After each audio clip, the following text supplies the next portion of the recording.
What's up, Rippers? Hey, I hope you guys are having a good week. I hope everything's gone well. It's been a little rainy here. Today the sun's poking out, but the wind's still going. We're probably due for some off and on rain and clouds and stuff. And as you can see, I'm wrapping up, packing away, which is something I hope you guys are doing, right? I hope you guys are all doing the things you need to do to get some food set away before the prices skyrocket, right?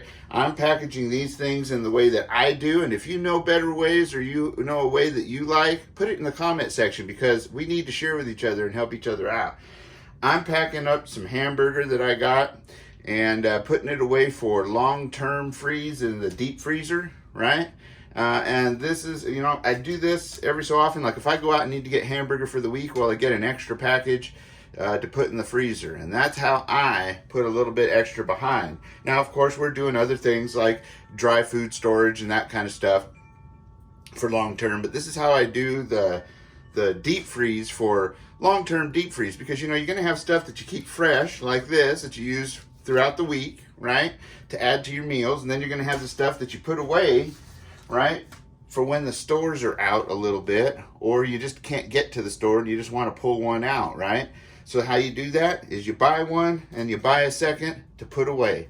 And how I put it away is I break it down. This was a 5-pound roll of hamburger, and hamburger is a great thing to get because the price isn't as expensive as your steaks and things like that. And well, who doesn't like a meal with a little burger in it? And you can add it to just about anything. As you guys have seen on my cooking videos, like if I have an all vegetarian one, or I just think it needs a little bit of meat or something added to it, well, I'll just break out half a pound, doesn't even have to be much, and add it in there, and it gets you some protein, get you some flavor, right? And it goes a long way. So beef is a good one. Now, of course, I'm buying the cheapest I can, so these days it's a higher fat content, but that's the way it is, you know. Sometimes I might mix it up with a little, you know, get one that's say a 70-something%, 70-20 or whatever they call it. I cut the label off, and then get the one that's like 90-10, right? Or something like that, or 80-10.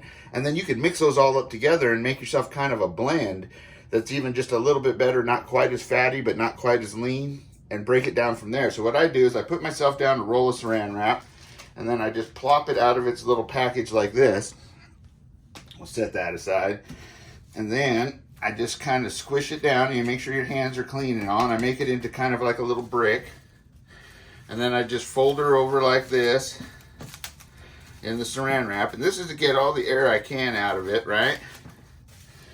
And then I take my tin foil and I put that on there. And this just helps me, of course, keep the air out.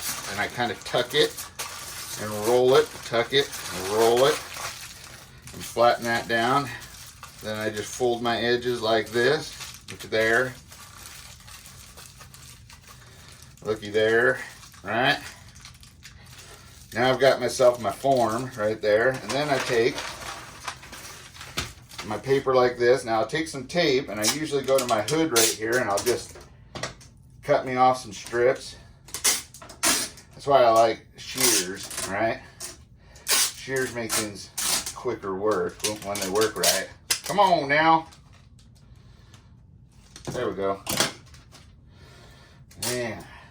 Alright. Now, what I'll do is I'll take and roll this up. Oop. I'll start to roll good. And roll it nice and tight. And I know this may seem like a lot of overkill, but we're putting this away for a bit of time, so we want to keep it from getting freezer burnt. So then I fold that like that. And I take this and make it nice and tight like that. I trim off a little bit of the extra. I could have trimmed that piece of paper a little smaller, but damn scissors. Got these cheap scissors. They're kind of funky. Anyway, I throw that away to put in my BB gun traps, right? Got to have some paper in there to stop them BBs. Stay tuned for those videos, right? Because we got those coming up too. And also, just so you guys know, the Rip Curl Readiness at the Range, I've been trying to get some video of certain video through that's the next in the line of it's the story of the gas pedal, right? Or the speed pedal. And I'm showing my past history from when I used to shoot a lot competitively, and how it was say, came up in the sport, since I've been around since, you know, like almost as long as dirt. And then the new iterations and what's out there that you can even use on your carry guns that will absolutely improve your shooting. Now, it won't accept the video for some reason, so I'm going to try reshooting it, take some words out of it and stuff like that, and kind of fix it up to figure out why it's not taking it, right? So, that being said, stay tuned, right? Don't give up. Got some others coming up too. Got another one that's coming up with 20-inch AR-15, because there's a lot to know about why a 20-inch AR-15 is probably one of the better barrel lengths you could have, or at least have one of, and why, right? And we're going to upgrade it. We're going to make it a really nice, fine-tuned one with some parts I found lying around in boxes as I've been streamlining and clearing things out, getting organized, right? Something else I think you guys should all be doing. So that being said, now that I'm done playing with my meat there, you saw, I'm going to go ahead and put 4, 20, 22. That's funny, 420. And then it's 1 pound, roughly, of burger.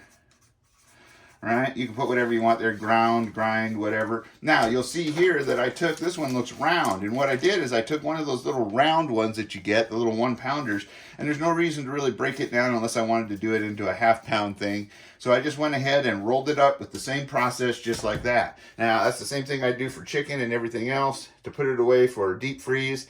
Wow, so that this is the stuff I don't use for the week. This is the stuff that's set back that I use and mix it in with things from the week. Sometimes I may take this out, bring one in for the week, wrap it up, put it back in. Just depends on how much I have and how full the freezer is. Right now I'm working on filling the freezer.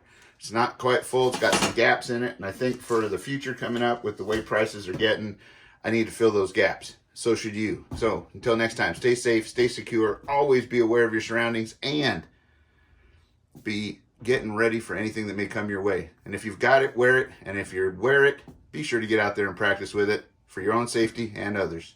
And have fun. Adios.